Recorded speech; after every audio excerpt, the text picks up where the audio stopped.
Legacy media is falling apart, and as it crumbles, a void is opening, a void that we intend to fill.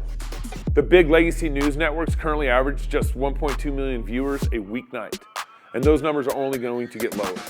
Legacy media is dying, and the younger generation has moved on. Legacy media panders. Legacy media lies.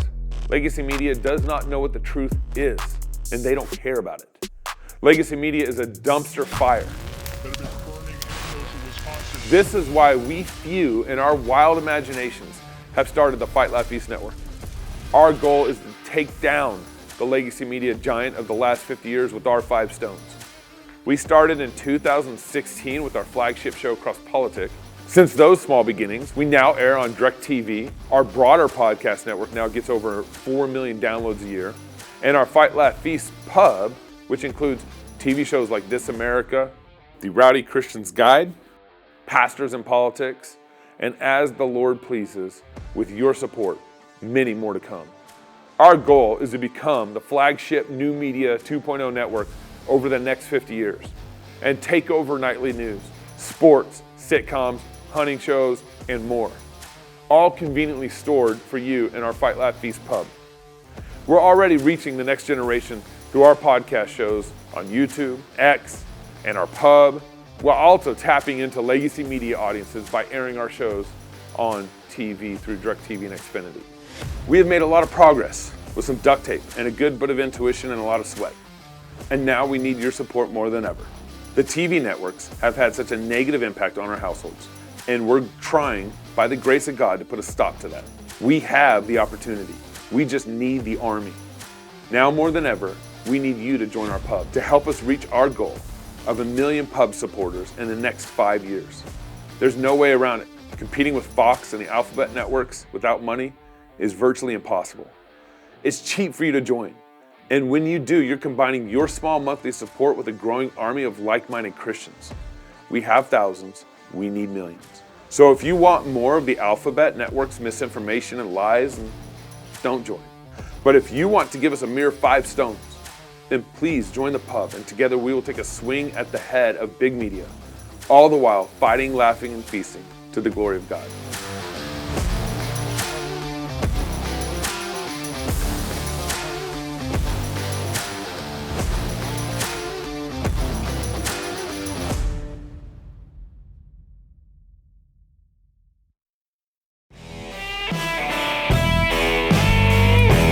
Hey y'all, welcome to Cross Politics on the Fight Laugh Feast Network. Good to be with you. We have all sorts of friends in the studio. We have a studio audience that you can't see. They're stranded. They got stranded here. It's the biggest studio audience ever. It's huge. It's huge. And of course, we got friends with real estate. They've been stranded longer than anybody's been stranded ever. Because of Pete Buttigieg. That's true. We got a story in the house. Yes, the story real estate in the house. Pastor Toby Chuck Knox. I'm the water boy. It's good to be with you guys. And Jordan and Chris. Yeah. Oh, yeah. I was like, are you serious? Yeah, I was just like, all right, Biden. No. You forget where you were? He's like, who's Chris? So we got Jordan and Chris on. It's contagious. It is, I know. Oh, no. Biden did tweet out. He did tweet out. No, he didn't. Yeah, he did. No, it comes from the president's account. Yeah. And he said, Jill and I are grateful for Director Cheadle for her decades of public service. So he's just thanking her. He hasn't spoken that clearly in decades. Well, let me read it in his voice. Jill and I are grateful for the Director. Oh, you guys. There we go. You know, I just got, before you, I know you're going to jump into an ad, but I just have to say this. All of us have a little Alex Jones in us. I just want everybody to know that. And most of us, like me, have him tied up and gagged and put in the closet and turned up the music really loud so we don't hear him yelling right now. But boy, I think he just got ungagged. Music volume just Jordan, do you know where Joe Biden is? Haven't seen him yet. Have you? Okay, no. Chris, do you know where our president is? Heard he might be in a basement somewhere. Yeah, y'all stop it. He's fine. He's fine. They're playing us right now. Oh, that's funny. That's just, they want us to act like this. Anyway, I'm sorry, Pastor, I interrupted you. Maybe this is what Pastor Wilson means by don't take the bait. Don't take the bait, guys. Don't let your Alex Jones out the closet, okay? All right, guys, you listen to Cross Politics because you want to make an impact. That impact requires time and money. Allow us to introduce you to Dominion Wealth. They can't buy you more time, but they can help you build wealth over time with holistic financial strategies, including budgeting, insurance, investments, estate planning, and more. The mission of Dominion Wealth is not just to individuals, but to the broader Christian community. They educate, advise, and build plans to reduce your donation to Caesar so you can maximize your gift to God with strategies like family banking and capital maximization growth strategies. No matter your tax bracket, there are solutions for every fiscal stage of life at Dominion Wealth and for your children. If you and your spouse want to take dominion over your finances, book a complimentary consultation at reformed.money. Today, from baptism to burial, Dominion has you covered. Once again, that's reformed.money to book a complimentary consultation. I feel God right there. We had Justin Johnson on the show last week. Gold, hallelujah. Yeah, am I supposed to read this next ad right now, Neil? Yes, I am. Okay, all right. Okay, back to back. All right, buying or selling a home seems so complicated. But good news, read the next ad now. Producer, send the notes. It's contagious. But good news, it doesn't have to be that complicated. Not with Story Real Estate, at least. They make buying or selling really simple, especially when they come on your show.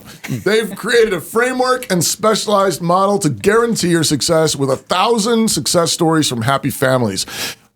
I'm one of them. You know they're a team you can trust. They have experts dedicated to every part of your buying or selling process to ensure that you have a seamless experience along the way. So if you have questions about real estate, they're your team. Head to storyrealestate.com. Storyrealestate.com. And speaking of storyrealestate.com, Gabe, I want to introduce you to Chris Carpenter. He's the CEO. I thought you were talking about our audience and you knew their names. And sure. And I was like, never. And Gabe, I want to introduce you to Jordan. Hey, buddy. Hey, buddy. Good to see I don't you. know your title. Jordan used to work for me. Yeah. Actually. At UC I'm sorry, Jordan. He helped me. It was an adventure, I'll tell you that. It's good. Jordan was the one who filmed the infamous bathroom video. Oh, yeah. I said, Jordan, I got this great idea. Go out and find a bathroom and film it. Yeah, and he did. And he did. He killed it. Yeah. In our office, which was really tiny, we were just back to back at our computers. That's right. Every 20 minutes or so, Gabe would spin around in his chair and be like, Jordan, I've got an idea for you. Film, go. I mean, like I was full of ideas. Did he ever spin around and be like, who are you? I was just doing it. He just started doing that way. So this is this is an insane moment to live. Let's just pause. First of all, what a gift for God to assign us to this I'm loving it. era. I'm really loving it. I'm sure the Middle Ages had their highlights. The Reformation was a sweet spot to live as well. Alfred was cool. But you know what? I'm really grateful to be alive right now. But it's crazy. I mean, this is like, we're surfing a wave, and I don't know which way we're going to fall off of it. I'm ready for the blue paint. Did you say we're surfing? Let's go. We're surfing. I'm just trying to keep balance. I don't think. Everybody goes surf. We're in a wave, that's for sure. Somewhere in the wave. Just the insanity. You've got the Trump assassination attempt, and even the last 4 years of the litigation against them, the weaponizing of the FBI. You've got this, Weekend at Bernie's presidency apparently, and now it's like, where's Joe Biden? He's stepped down from the race. Kamala apparently has been already nominated as the nominee, I hear. Everybody but like 12 delegates in the whole country have already nominated her. That seems a little suspicious. Yeah. And inflation's through the roof. I mean, many people are checking their budgets, and it's like, what I used to be able to buy these groceries for, I'm getting it's a lot less. And interest rates have been pretty high. I mean, I'm looking at it and I'm thinking, So you guys are in the real estate business. Why buy now? I mean, is that a really good idea? I mean, should we wait? I don't know, for something to stable. Is this going to stabilize? I mean, what do you guys? I don't know. Who wants it? Yeah. Buy now? No? Depends. Oh, okay. I know that's the answer you're looking for. I know. Come on. You sound like Kamala. Depends are for Joe. Just wanted you to know that. I think That's your dad joke for the day. Yeah. it's a good idea for more people than they realize. And they tend to fall into three camps. I meet with people, and either after we meet, they need to change jobs. They need to change their budget situation so that they can be ready 5 years from now, 10 years from now. Other people I meet with, and then they move out of state. They're like, I can't buy here, and I need to create a different plan for real estate investing. There's other people who realize, actually, I can buy right now, even with where the rates are at. It makes sense for us financially, and then we go out and get them a place. But it's when people just have the victim mindset, they sit back and they don't do anything. That's what gets people in trouble. The victim mindset. What do you mean by that? The market's too tough right now. I can't do anything, so I'm not going to even attempt to plan for the future. Right. I'm not going to attempt to learn about the process. Yeah, Joe Biden is president, but That's maybe the victim mindset. Yeah. buying a house. We'll talk later, David. That's a real white privilege. I thought you were making a wise decision. It's like you've been a victim. Oh, snap. Got to make some decisions here. Keep going. I'm listening. So, I mean, but like, isn't this the moment to wait? Like, are we about to crash? I mean, is this about, when it's this volatile, this unstable, is it wise to invest now? If you're thinking, you sound like you're thinking about real estate like stocks, which is what people have mentally been thinking of it as the last 5 years or so, because it's been so volatile up and down. So people make $100,000 in a year or two because they bought at the right time. Right. And then sold. Yeah. And then sold. Yeah, that's historically a terrible way to think about the real estate market. Right. It's a long game. Okay. If you look over 80 years, it's a 4% appreciation year over year. You only lose money if you sell in the crash. Yeah. And if you need to sell, you're in trouble. Yeah, that's right? a problem. So if you can afford the payment now, you can afford it with groceries continuing to go up over the next couple of years, and you have that buffer, then it can be great. But you've got to be thinking in 10-year increments, not 2. Well, I think part of my question is like, politically, everything feels very volatile right now. Yeah. We don't even know if our president's alive, right? Stop. Why do we keep bringing that up? But politically, it does feel very turmoil-ish. But are interest rates up and down a lot? Or, is everything kind of consistent at a market level? But, there's some volatility still in the pricing of the housing market. But like, is it as crazy as our politics are right now?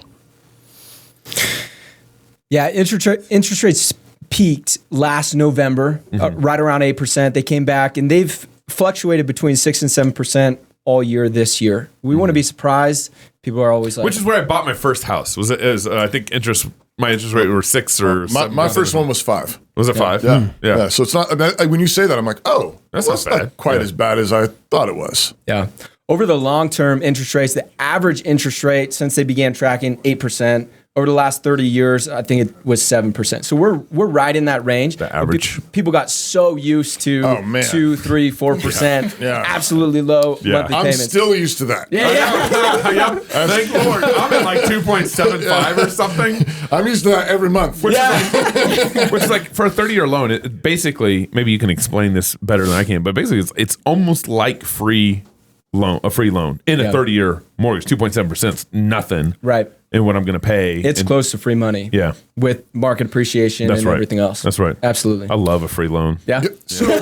So Trump, in his acceptance speech, I think in passing, said that he's bringing down interest rates. I have heard that. I heard that he could put pressure on the Fed to drop their federal funds rate, which would impact mortgage interest rates, which they may then seek to do prior to the election, make the economy look better. At hopes that Trump doesn't get elected. It's not too bad these days. Right. So it could be that interest rates either come down now, soon, September, prior to the election, economy's not that bad, or after if Trump does get elected. It's possible. One of the reasons I wanted to buy. That's actually crazy that the president could influence. Right. That's our interest rates in the market. I wasn't going to play this clip yet, but since remember the other day I was talking about Bonson, and I was like, Bonson on the energy sector. I wanted to play this clip because I didn't actually quote Bonson well, and one of the things I learned... You got in trouble, No, because he hadn't found out yet. It's amazing that you think Bonson would listen to this show.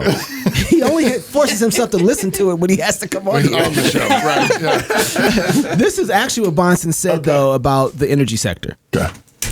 The president has almost nothing to do with markets and never has. Deregulation will help, and President Trump will be good for deregulation. But Hugh, the worst performing sector under President Trump was energy, and he was the best president for energy of my lifetime. The best performing sector under Biden has been energy, and he was the worst president for energy of my lifetime. I am an optimist about markets because I'm an optimist about human freedom and the ability of people to innovate over time and do it profitably. But I don't think short-term politics is the catalyst.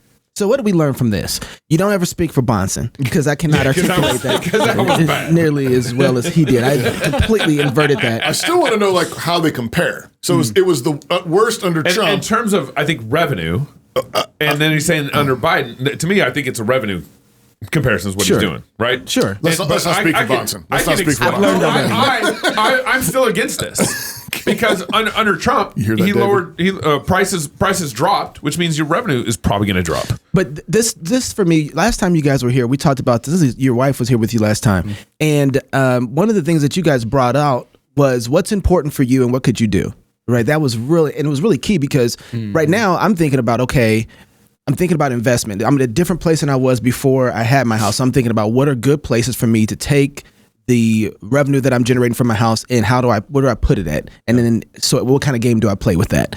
Well, a lot of people, the first reason I bought a house was because I was tired of taking pictures down off the wall from having to move so many times because the places we were renting started to sell. Yeah. Right? And so I was like, wait a second, I can't build the kind of thing that I need to build with my family if we have to move every 2 to 3 years or 4 years, and there's no consistency there. So because someone wants to flip their rental. Because and that's, they have the right to do that. Right. I don't own it, so I don't get to make any of the decisions about what happens on this land. I can, say, hey, could you change? No, they're going to sell. So then you have to make the decision about what's good for you and your family, what's going to build wealth over time for you. And you guys really helped me with that and say, okay, you got to be able to make these kind of decisions for your people, right? And I don't think that, I love what you said, Jordan, about like, hey, you're playing like it's a stock market. And then I think another thing is we're assuming that the presidency is going to have so much more control over our decisions than we are. We can actually make the decision, say, no, this is what we're going to do. Yeah. This is the game we need to play because it's good for us. And then let all of the cards fall where they need to fall at. But no, this is good for us. This is what we need to do. What people are struggling with now, there's an exodus from the cities. There's an exodus from states like California because of the laws that they're making. There's an exodus from Minneapolis. Andrew Isker just posted a comment or a video on X saying that he's leaving Minneapolis or Minnesota going to Tennessee. And so people are trying to figure out where is the best place to try and plant or start over. And as you guys are looking at the lay of the land, how are you looking at that and saying, okay, this is where you're going to get the best bang for your buck at? Because you guys are national, right? You guys work nationally. Yeah, we have connections. We have a great referral network nationally, conversations with agents all across the country. And I mean, if you are exiting one of those states or one of those cities, looking to rebuild, right? Yeah. I mean, you want to go a place where you can have control over what you do and when. And, so I would recommend a place that has levels of freedom when it comes to your real estate, your ownership. Move to Moscow. Are people calling you guys to have those kind of conversations? All the time. Really? Weekly. Really? Yeah. What are they looking for? Incredible.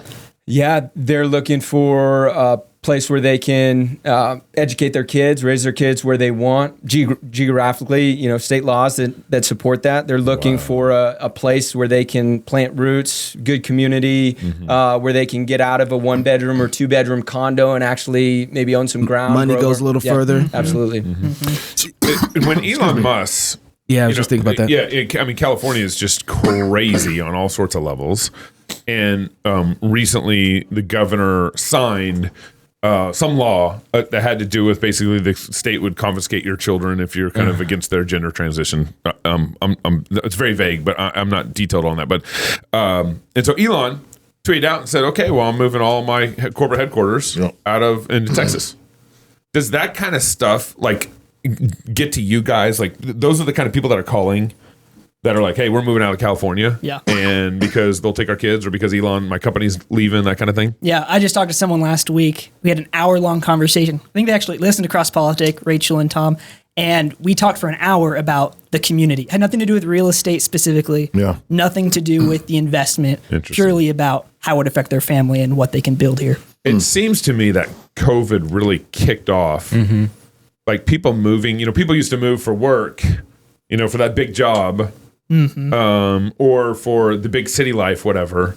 It seems like COVID started reversing those trends where people are actually moving. I've always said, like, I move first for church, work and family, and that order can mix a little bit, but my main goal is community. So I'd move for that, and then family and work could be interchangeable depending on the situation. I love my family, but I mean, come on.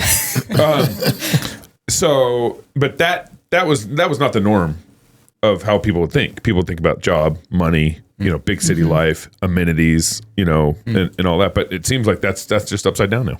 Yeah. Yeah, it does seem like COVID and everything else has pushed the envelope. It was like the kindling was building up, and it was the spark to the fire where it's like, oh, if you're going to take my kids, or I can't educate my kids, I can't discipline my kids the way that I want to in this area. Or if you're going to allow riots for 105 days in Portland, like I'm out. Right. Well, and that's a big difference now too. We have way more visibility on what's happening in big cities versus small towns, right? I mean, Twitter, X alone is an example of that. There wouldn't have been coverage of the Psalm Sings arrests in the same way without that. It just wouldn't have happened. That's facts. So and Black Lives Matter wouldn't be covered. Yeah. Like, I mean, the news is just ignoring, was it Chaz or Chop or whatever over in Seattle? Our friend Jerry Owen, when Portland. Chaz or Chop, whatever was happening in Seattle, he's a pastor. He took his youth group to it. He's like, we're driving down there. I want you guys show you guys what foolishness looks like. It's like in the Proverbs. Yeah. My son, look at that fence. It's run down. you see that guy? So you have a piece of paper with all kinds of stuff in front of you. I'm so intrigued when people come in here with notes. This is not a show with notes. So it's Except for what Toby reads. So I'm always intrigued. Like, what did you plan? I'm always intrigued by that. But so when you look at the housing markets, particularly, it's really interesting that someone just moved to Moscow and they moved here and they had a house they moved here with a house. And I was like, whoa, wait. You found a house? You found a house? Yeah. That's amazing. A house is open now, or we kind of got the thing back up where houses are available in the market? Because there was a time. On the market now? Yeah. Inventory? Yeah, there is some inventory. 2020, 2021, it was going, right? Yeah. Average days on market, 2, multiple offers, bidding wars, going way above list price. I put my shed on the market. $300,000 for a shed. That's about what it was. And you had to rent the land back from me. Yeah. These days, obviously homes are less affordable because of the rise in interest rates, but that has made more availability. So inventory is still scarce in that anyone who purchased a home over the last 3 to 5 years really isn't selling if they can help it. They're holding on to those lower interest rates. But if they are moving based off of circumstance, generally homes are slightly longer on the market. Is there anything in the political world that makes you guys say, "Oh, I wish that didn't happen"? Or do you guys? Is your industry like not at all? Are you guys not concerned at all about how does it matter if it's a Democratic president or a Republican president, or does it matter for you guys at all, one way or another, for your market? For our market, I was talking to a pastor at Christ Church the other day, and he was saying his expectation, and maybe that's just general church growth here. Really, regardless of which way the election goes, there's going to be a massive amount of people coming this way post-election. I think, let's say it goes conservative, then the more larger liberal cities might continue to degenerate and darker blue. Right, darker blue. Yeah. Reds are going to move out, Idaho. Or if it goes liberal, then those entire states are going to continue to degrade, and conservatives are going to want to get out. So we expect a fairly large influx, which, being real estate agents in a conservative state isn't a bad industry. So what's all in the sheets of paper, you guys? Yeah. What did you think we were going to talk about? I mean, we talked about some numbers last time, right? One thing that Jordan and I was talking about is we believe there's no better way to build long-term generational wealth than through investing in real estate or owning real estate, right? A good man leaves an inheritance to his children's children, and a great way to do that is through owning real estate. So Jordan and I, we were running some numbers with median home sale prices, and average stock market returns 10%.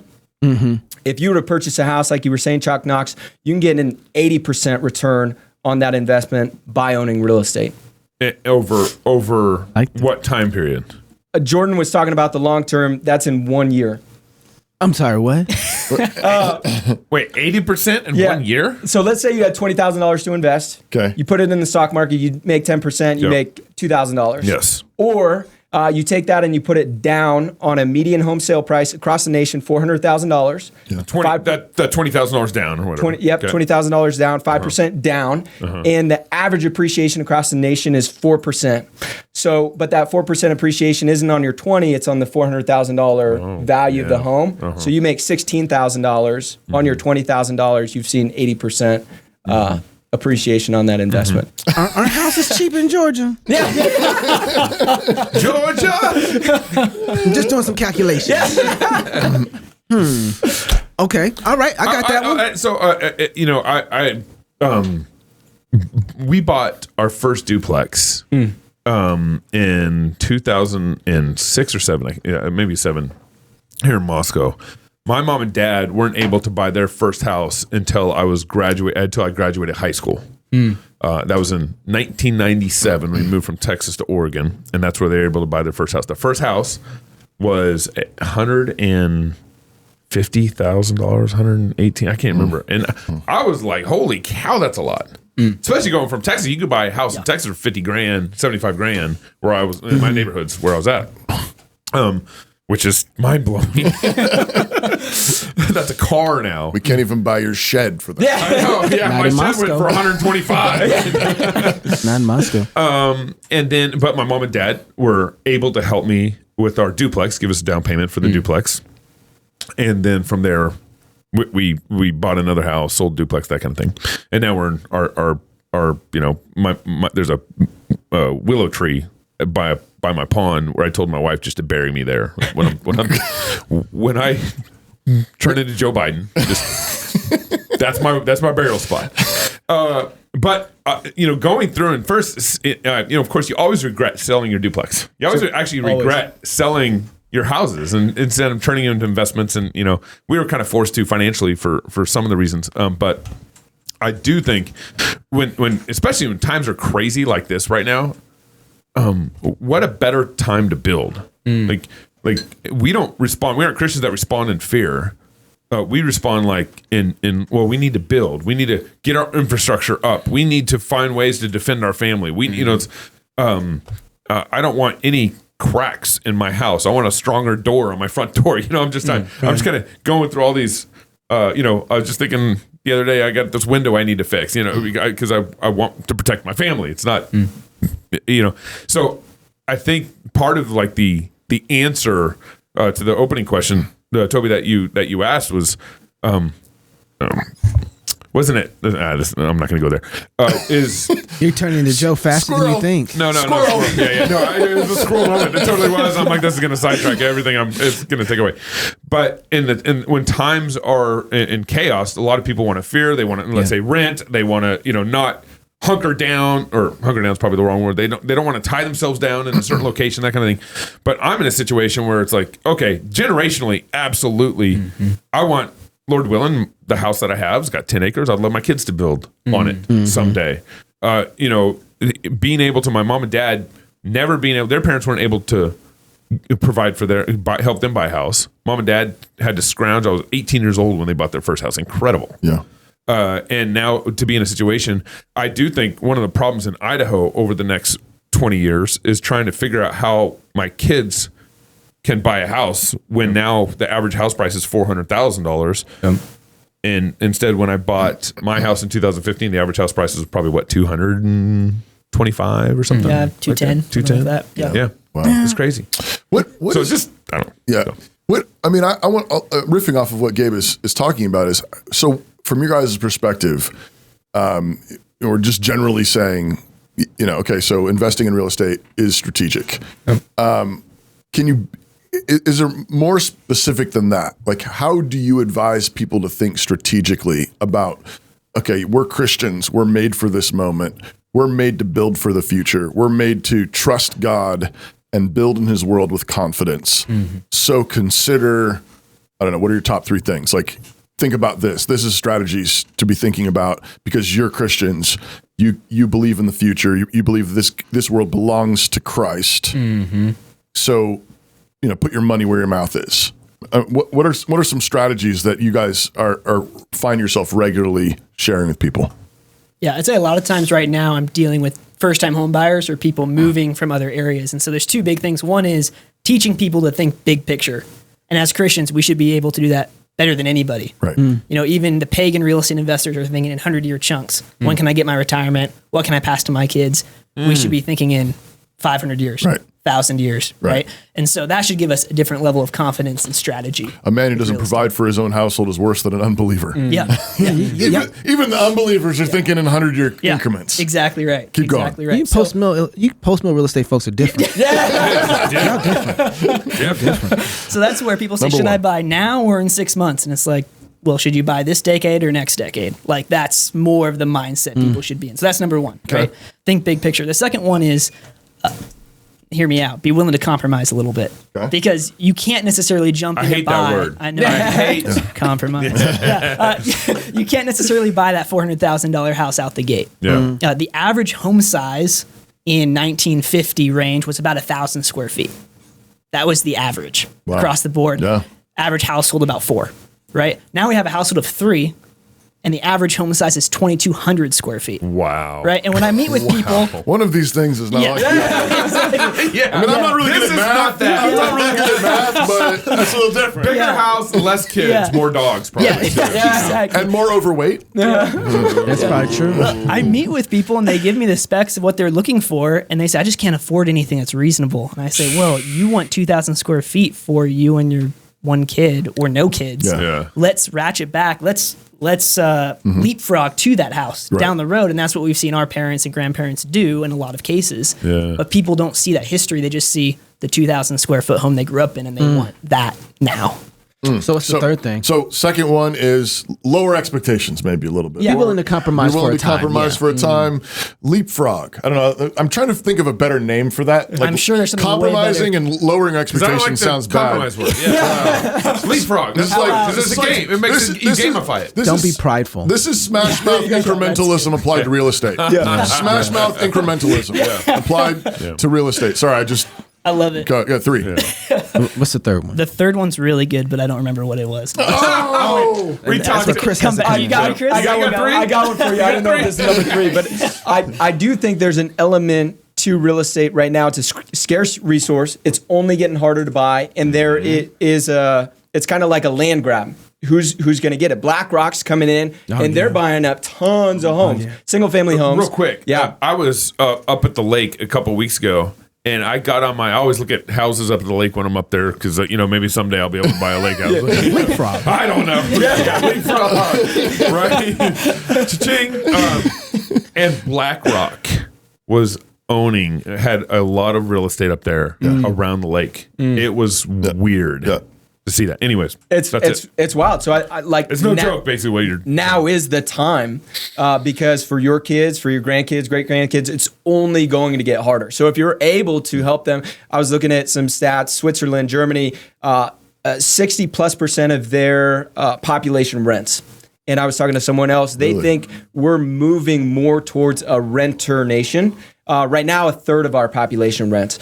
So right now, for us Christians who want to grow, build, and bring the kingdom here, it's an opportunity to grab land when it is available because it won't necessarily always be. That's shocking. Wait. You need to explain why it would be bad to be a renter's nation.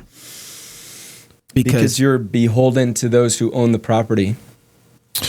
And you can't vote. I don't think that's how it works. Homeowners. That's not how it works. There is something to that seems like, this isn't that directly application, but there should be an attitude based into us that we should be the ones who own and lend and not borrow. Like, there's something that we should be working towards where we own, it's good. ours, because it's not good the other way. and it's a matter of, owners are ultimately responsible. And so I think this goes back to our dominion mandate. To take dominion is to take ownership, to take responsibility. And when you're a renter, and there's a place for that. Usually you've got to save up capital. There's places in your life where you need to be the renter, and that's fine. There's nothing necessarily immoral about that.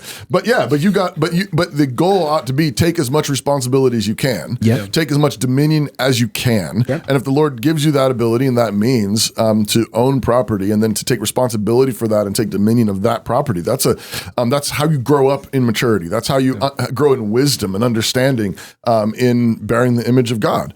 I'm curious. It actually makes me think of we've talked before on the show about property taxes and the problem of property taxes.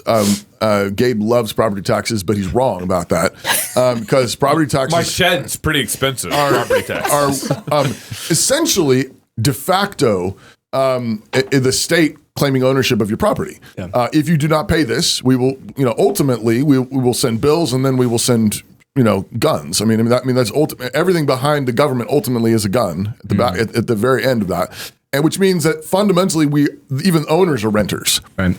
So, what is Story Real Estate going to do about the problem of property taxes? Wow. And that's enough for this show. I'm just curious. I think you guys should help us with this. Because you care about ownership. Yeah, absolutely. I mean, I'm a little bit playing, but I'm also curious. Have you thought about this? Yeah, and genuinely we are. We're helping people purchase more real estate, own it, and by being owners of real estate, you do have more effect on lobbying towards or against different things, right? So, if you don't own any real estate and you go to lobby for something, you're gonna have less of an impact than if you own 10 properties. Yeah. And don't forget that, of course, renters are still paying property taxes. Yeah, right. Yeah. Your renter, your rent is covering somebody's property tax. Yeah. So they pass the, it's not like they're like, don't worry, I'll cover that for you.